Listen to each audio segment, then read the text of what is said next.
Why no sound?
All right, hello everybody. This is Apba Brian and Apba Lori. We're flying solo today. Dan Mattingly usually joins us as a new assignment. He's coaching one of the coaches for one of my grandson's basketball team, travel basketball teams. And he's got coaching practice currently. Which grandson? That's Is it Landon? Yes, Landon now. Oh, I didn't know that. Yeah, and we'll be staying. We're going to watch them play in Great Bend, Kansas, this weekend coming up. Anyway, this is the grandparent duty. Yeah, picks to post show where we're picking the conference championship games. Everyone that's left, the final four are legit. The Cincinnati Bengals have won 10 straight games. The 49ers have won 12 straight games. Chiefs, Niners, Eagles have 15 wins on the season. No upstarts here. Everybody should be here. Just 19 days till Super Bowl 57. Hear that Chris Stapleton and Babyface will be singing the national anthem. That should be pretty good. And Lori, what do you think? Well, we've got an exciting playoff weekend coming up here for the AFC and NFC championships, right? We do, and I think they both could be really good games. Let's get started with the picking. For that play action passing game. For that play action passing game. For that play action passing game.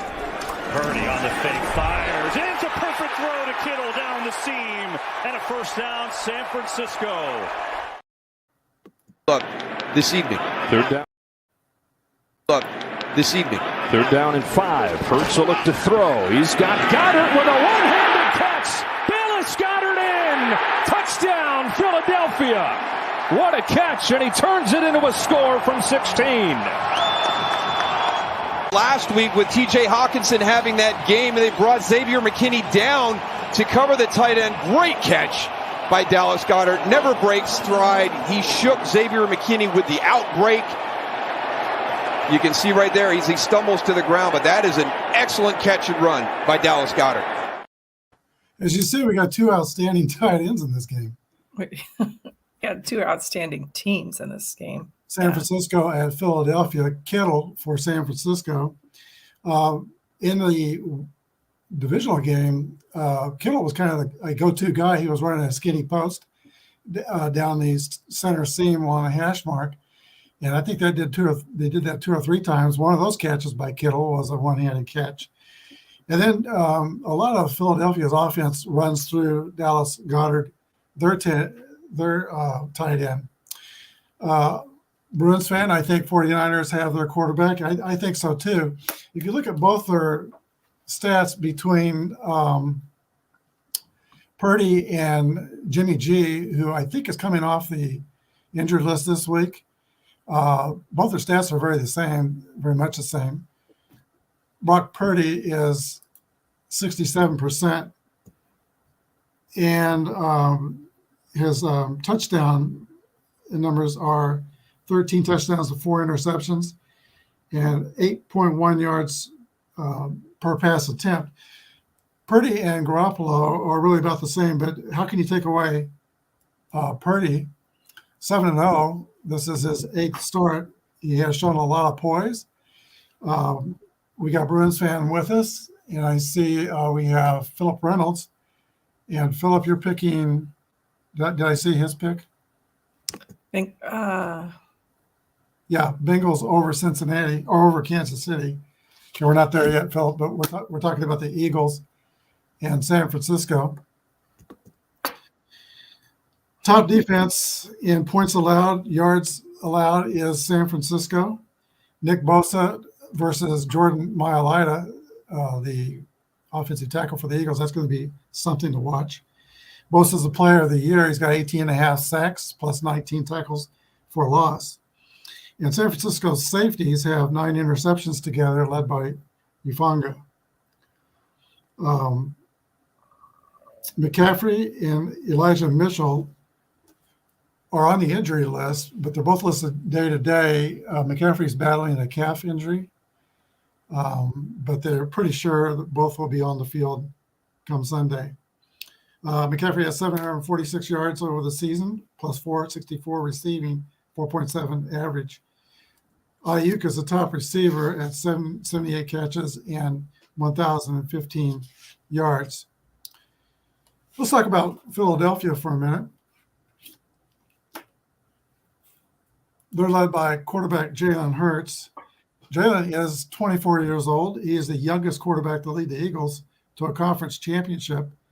And for the Eagles, this is their 7th conference championship since the 2000 season.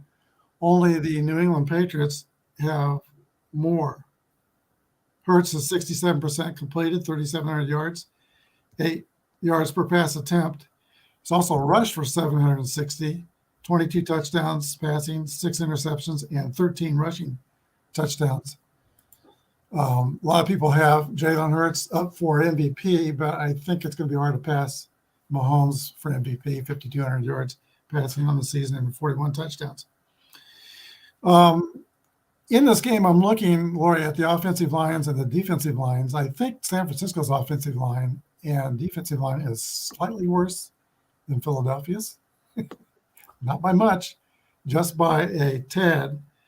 Look at the Eagles' defensive line. Hassan Reddick leads with 16 sacks.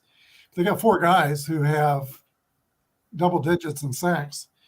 Hargrave's got 11. Josh Sweat's got 11. Graham's got 11. Even Fletcher Koch has 7.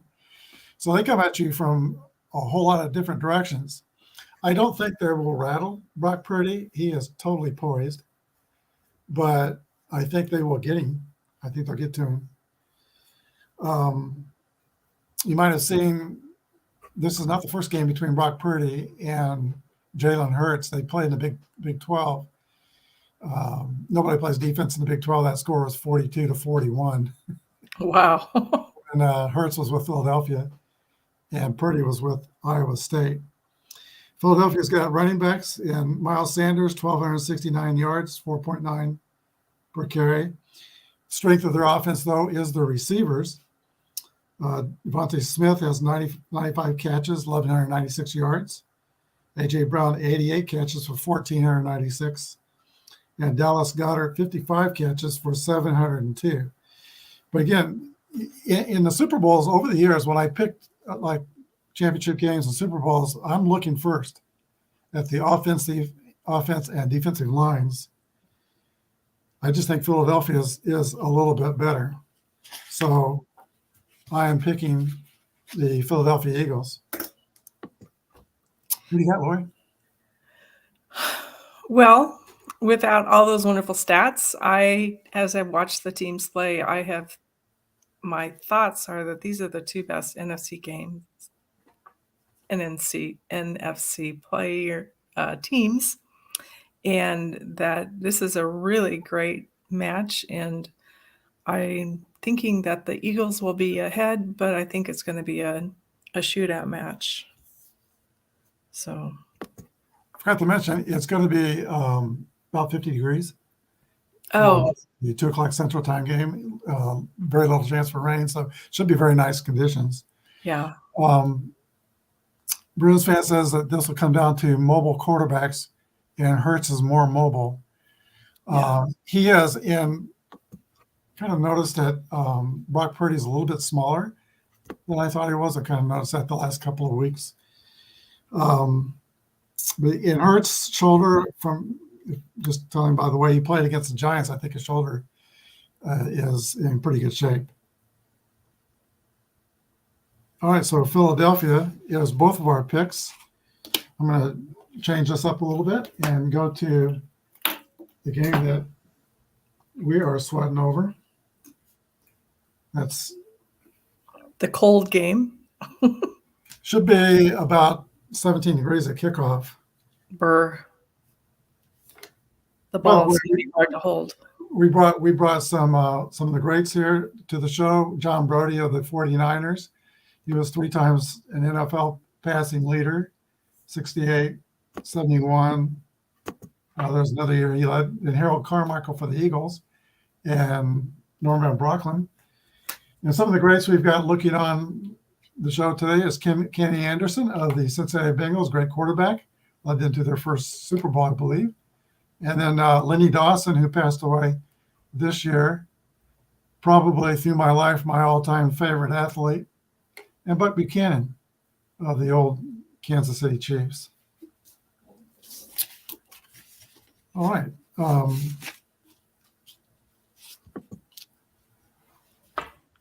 right. So what are you going to have to say about this game? Well, first, let's take a look at this. 2nd and 3. Burrow facing pressure. Goes over the top. Wide open is Chase. And he splits the defenders for the touchdown.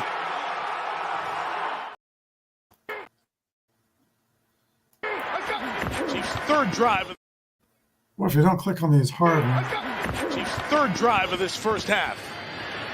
Pacheco bouncing to the outside. Pacheco in a foot race to the sideline. Pacheco out of bounds at the 5-yard line. Will now mark him inside at the 3. last week it was a snow game for Cincinnati where they defeated the Buffalo Bills. And I think that kind of helped Cincinnati, the snow, because it's hard to rush the passer. Buffalo was already missing Von Miller, but they could not get pressure. Apparently, it doesn't matter who the offensive line is. The talk going into last week was the 3 injured offensive linemen for Cincinnati. And Carmen stepped in left tackle for Cincinnati, and the right tackle, Benajai, who replaced La'el Collins a couple of weeks ago. Both of them were outstanding, and both of them were absolute road graders in their running game. Cincinnati also really excelled. I give them an A+ for scheming up a good blocking schemes against the Bills for their running game. They ran the ball a lot better than they did in a wild card weekend. Yeah, all right. In the Cincinnati game, Russell Wilson is the only other quarterback to start in 2 Super Bowls in his first 3 seasons, and that's what Joe Burrow is trying to do for Cincinnati, go to a second Super Bowl in his first 3 seasons. Cincinnati's won 8 games in a row, and they've won 10 of their last 11. They're a hot team. Dan Hansis on the NFL channel, Good Morning America, I think he also has his own show, but he does the power rankings for the NFL channel, and he has Cincinnati number 1. That's his pick to win the Super Bowl. So Joe Burrow is 68%, 4,475 yards passing, 35 touchdown passes, 12 interceptions. I think the key to him is that he gets the ball away very quickly, 2.5 seconds or less. We see Bruins fan in that first game is picking the Eagles. And let's see. I don't have Dan's picks. We'll get those a little bit later. Strength of this team, again, is the receivers. Also, Burrow's got 3 guys to throw to. Chase, 87 catches, 1,046 yards. T. Higgins, 74 catches, 1,029 yards. And Boyd with 58 catches and 762 yards. And Hurst comes up with a big catch. They're tied in every now and then. I think Cincinnati's run game is a little bit inconsistent. In Wild Card Weekend, they got outrushed by Buffalo, 151-50. They can't let that happen in Kansas City. They're going to have to bring their run game. And on the other hand, Kansas City did not do a good job stopping the run in their divisional game. On defense, they've got a stout defense. DJ Reader is especially stout at nose tackle. We'll see how that matchup goes with him against Claude Humphrey, Chiefs' outstanding center. Sam Hubbard, who basically saved their season with a 14-point turnaround, 98-yard scoop and score against the Baltimore Ravens. A couple of weeks ago, he's at one defensive end, and Hendrickson is at the other defensive end. Both those together have 14.5 sacks, and they can get after the passer. And it's going to be interesting. They know blood's in the water. They know Mahomes is injured, and they're going to scheme up every kind of way they can in every kind of exotic blitz they can come up with to rush Patrick Mahomes, knowing that Mahomes is not going to be mobile. So they're going to try to pressure the pocket, probably up the middle, to try to flush him out, or they're going to disguise their blitzes. They did that with Buffalo. And that may help them, it may not help them. We'll talk about that in a little bit when I get to Kansas City. But the biggest worry I would have for Cincinnati is I think they can get out rushed, and Kansas City comes with a running game that does to them what Baltimore's did. And if Kansas City can turn them into a one-dimensional team where Burrow has to throw pretty much every down, he'll get a lot of yards, a lot of passing, but they may not win that way.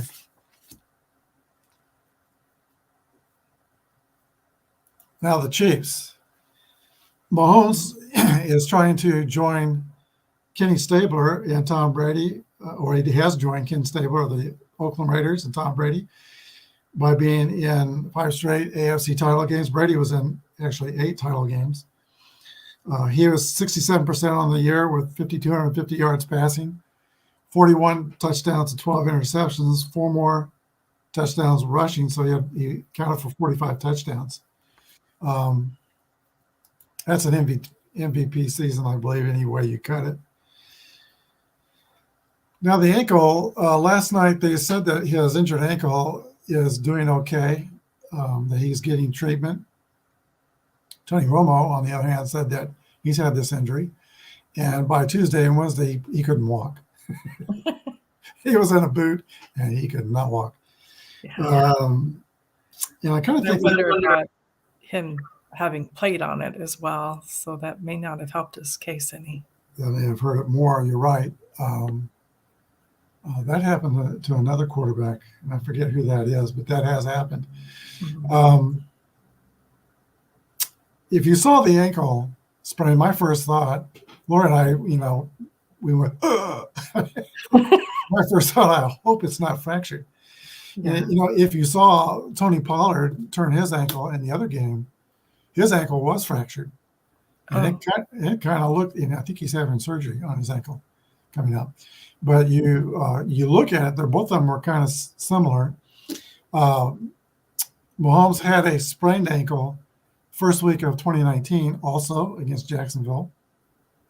It wasn't a high ankle sprain, though.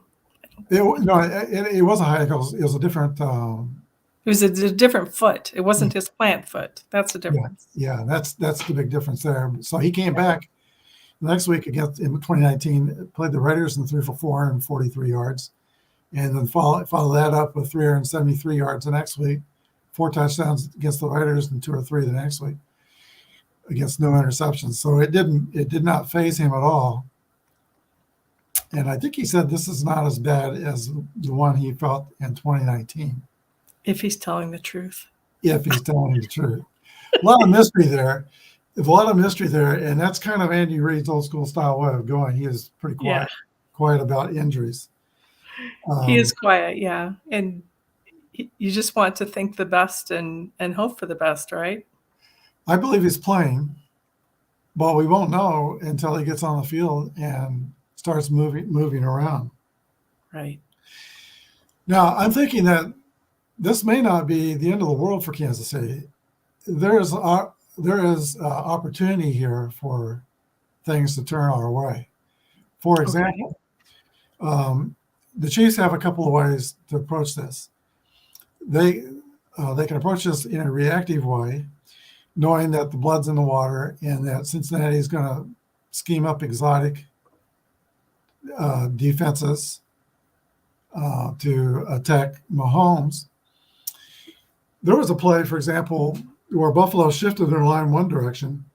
Cincinnati automatically rushed the cornerback from the opposite side and sacked Josh Allen. Kansas City may send something up like that and throw a play that will take advantage of that kind of a blitz. So Kansas City can be reactive, predicting what Cincinnati's going to do to try to put added pressure on Mahomes, and it may help us. The other thing that may help us, we may pay more attention to our running game. We do have a running game when we put our minds to it. Pacheco last week had 95 yards. I think we rushed for over 150 yards. Jerick McKinnon is also a good running back. He's very good at receiving. He leads the NFL in touchdown catches with 9. So it's a chance to do new things that are unexpected. Nobody expects Andy Reid to come out with primarily a running game plan on offense. He just doesn't do that. But of all the weeks to do something like that, that would be this week when Mahomes can't practice, and they could put new things in on the offense. And that was my thought too, that they have been kind of holding back, and you get a few little things have shown itself later in the season, and I think that maybe they're going to pull out some of the some little fancy things. Maybe not the what do they call it? The snow globe. Mm-hmm. Yeah, maybe not the snow globe, but maybe some other things that we haven't seen yet that they're going to show to us. And Andy Reid is so amazing as a head coach. He just always comes up with the best stuff. So we have high hopes that he can take what he knows about the situation and give it some great plays. No doubt about it, there's extra pressure on Andy Reid. Before the Super Bowl with Tampa Bay, our offensive line was banged up, and we had, I think, 3 or 4 non-regular starters in that Super Bowl. With Mahomes with a broken toe. Yeah, Mahomes messed up toe, which he had surgery on 3 days later. And so I was thinking that week, those 2 weeks before that Super Bowl, that we had to do something drastic. For example, something like Hank Stram doing a moving pocket like he did to protect Lenny Dawson one time in a similar situation. But their plan was just to play faster, and that totally failed.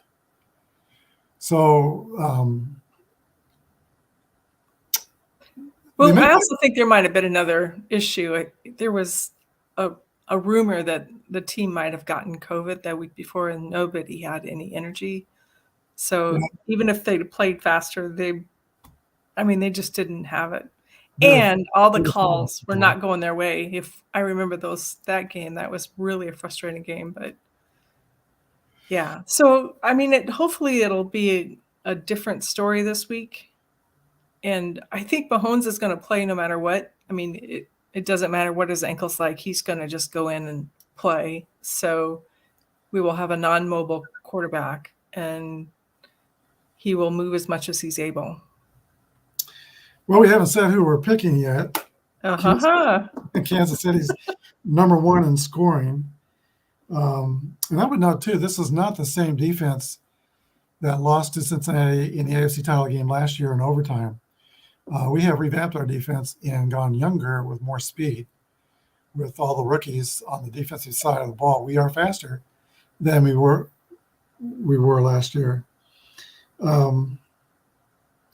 Kansas City's defense has allowed less than 20 points in 2 of the last 3 games. I don't see a high-scoring game. I played this in Fast Drive football offline, so I'll go ahead and tell how it resulted. Kansas City, by the way, is favored by 1 point in this game. In my offline Fast Drive game, played with Fast Drive 2.0 using the extreme weather rules because it's going to be extreme cold. Sunday, 17 degrees at kickoff. Kansas City won that game 17-16. So I think it's going to be fairly low scoring, might be a little higher scoring than that. Then I put up this morning both Fast Drive football games for the NFC conference and another Kansas City Cincinnati game. I won't spoil it. I'll let you turn those on and watch that if you care to. I like predicting scores through Fast Drive football. Fast Drive was more accurate last year. In fact, they were very accurate last year. I think they only missed once through the playoffs, but this year they were 3-3 in the wild card weekend and maybe 2-2 divisional weekend. By the way, last weekend I was 3-1 on divisional weekend. Dan was 3-1. Lori was 3-1. Bruin fan was 2-2. Matt McClellan gave us his picks 1-3. Justin 4-0. So that's how we were last week. Well, kind of sweating bullets over this, but I am going to go ahead and I'm going to put my faith in Andy Reid and Patrick Mahomes. He is a special quarterback who does special things. I think he learned from last year. He had a 21-0 lead in the first half against Cincinnati. And then things didn't go our way in that last drive where we should have put 3 more points up on the board. And he got mad, had the shouting match at halftime, and his head was not in the game in the second half. So I think he may have learned a lesson from there.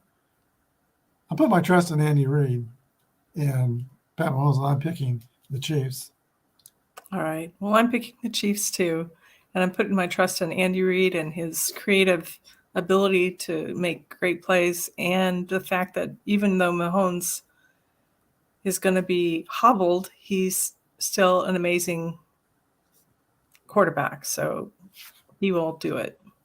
That was a phenomenal touchdown throw to MVS. It certainly was. About 30 yards, sidearm, just a laser. He doesn't need a plant foot.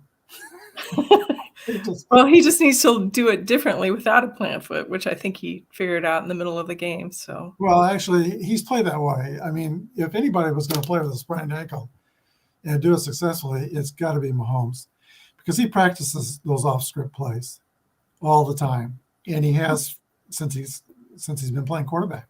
He has practiced all those throws, so he can do it. And it's not like he's messing up his arm doing it. He can do it.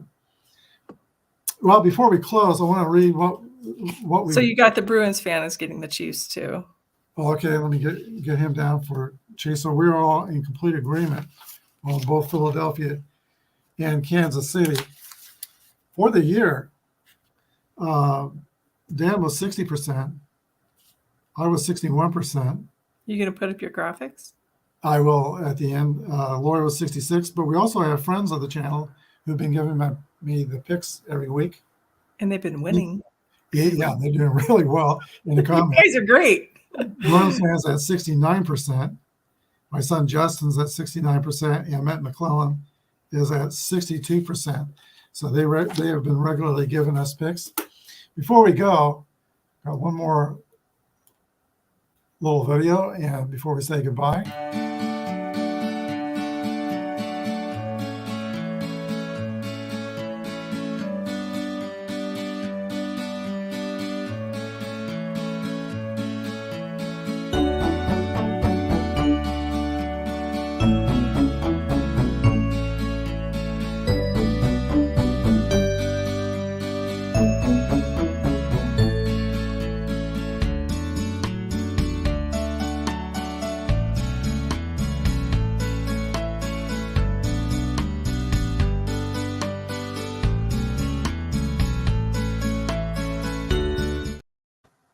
I'm going to head over to the Rob Exclamation Points channel. Lori, thank you for helping me today and through the year. And everyone, thanks for watching and contributing. It's been fun. We'll do it again next year. Happy evening.